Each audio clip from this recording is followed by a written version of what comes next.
Polda Jambi menetapkan YS 25, wanita muda yang memiliki kelainan seksual atas kasus pencabulan sebagai tersangka.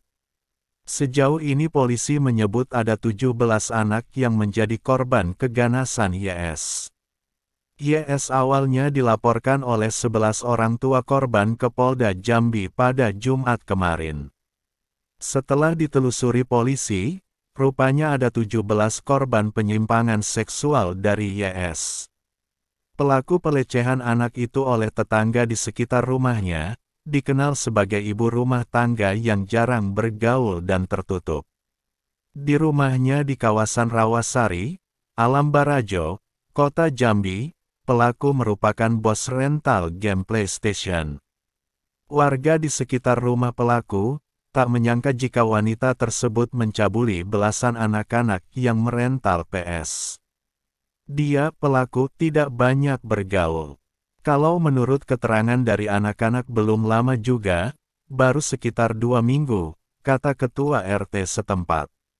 Di rumahnya, tersangka tinggal bersama suami dan seorang anak kandung. Suaminya bekerja sebagai buruh harian lepas. Selama ini tidak ada kecurigaan, ujar Helmi. Pelaku kini telah ditangkap polisi dan ditetapkan tersangka.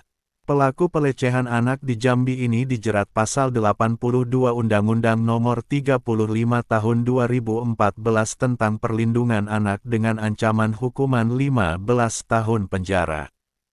Tim Subdit 4 Polda Jambi bersama tim Inafis sudah melaksanakan olah TKP. Dan sudah mendapatkan nama-nama tambahan korban yang berjumlah 6 orang, kata Direktur Reserse dan Kriminal Umum Polda Jambi Kombes Pol Andri Ananta Yudhistira di TKP. Pelaku YS, sebut polisi, melakukan serangkaian pelecehan seksual terhadap belasan anak di rumahnya yang berada di Kelurahan Rawasari, Kota Jambi. Pelaku memanfaatkan usaha rental PlayStation untuk merayu hingga memaksa para korban agar memenuhi hasrat yang tidak wajar. Korban diminta memegang organ vital hingga meremas payudara. Korban dibujuk rayu, salah satunya diberikan tambahan waktu main video game.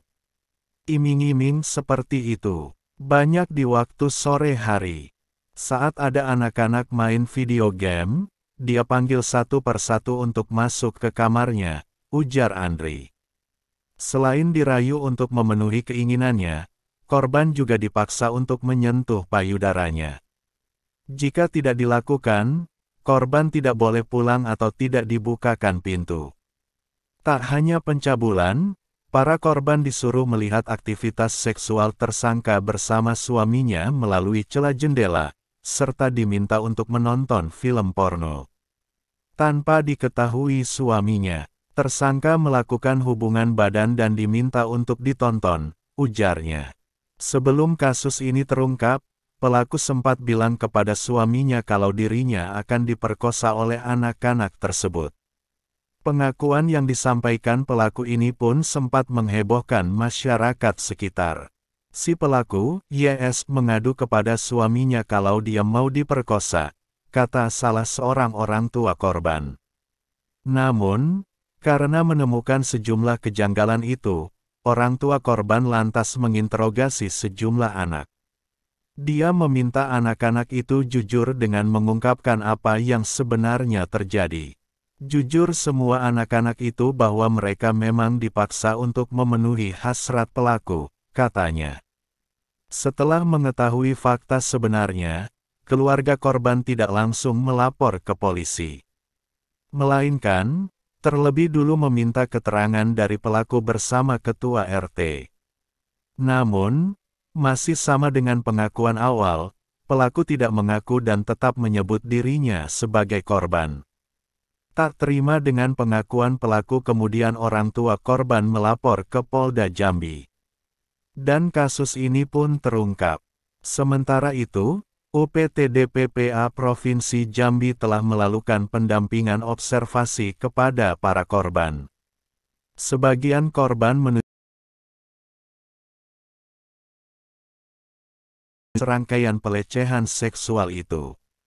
Perlu diketahui lebih lanjut tentang psikologis, dan bisa memakan waktu, kata Kepala UPT-DPPA Provinsi Jambi, Asi Noprini.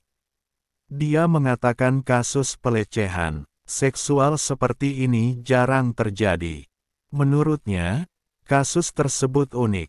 Ini kasus unik, anak-anak dicabuli oleh perempuan. Kenapa pelaku seperti itu? Kenapa anak-anak jadi korban? Panjang prosesnya, tuturnya. Di Reskrimum Polda Jambi, Kombes Andri Ananta Yudhistira, menyebut suami YS, AF telah menjalani pemeriksaan di Polda Jambi, Minggu kemarin. Hasil pemeriksaan itu diketahui YS mengancam akan mencincang anaknya jika AF menolak berhubungan badan. Dari keterangan suaminya, pada Kamis malam, dia melihat istrinya menyayat tangannya menggunakan silet, kata Andri. Selain itu, perilaku lainnya yang dilihat AF ke istrinya YS, kata Andri ialah terkait hubungan rumah tangga mereka. Di mana, apabila suami tidak bisa melayani istrinya, YS mengancam akan menganiaya anaknya. Apabila suami tidak bisa melayani tersangka, akan mencincang anaknya, sebut Andri. Anaknya satu, masih usia 10 bulan, tambahnya. Terkait hal itu, Andri mengatakan akan melakukan pemeriksaan kejiwaan tersangka. Pemeriksaan itu dijadwalkan dalam pekan ini. Kita akan lakukan pemeriksaan kejiwaan tersangka, bersama UPT-DPPA Provinsi Jambi. Akan diperiksa di Rumah Sakit Jiwa Provinsi Jambi, tuturnya.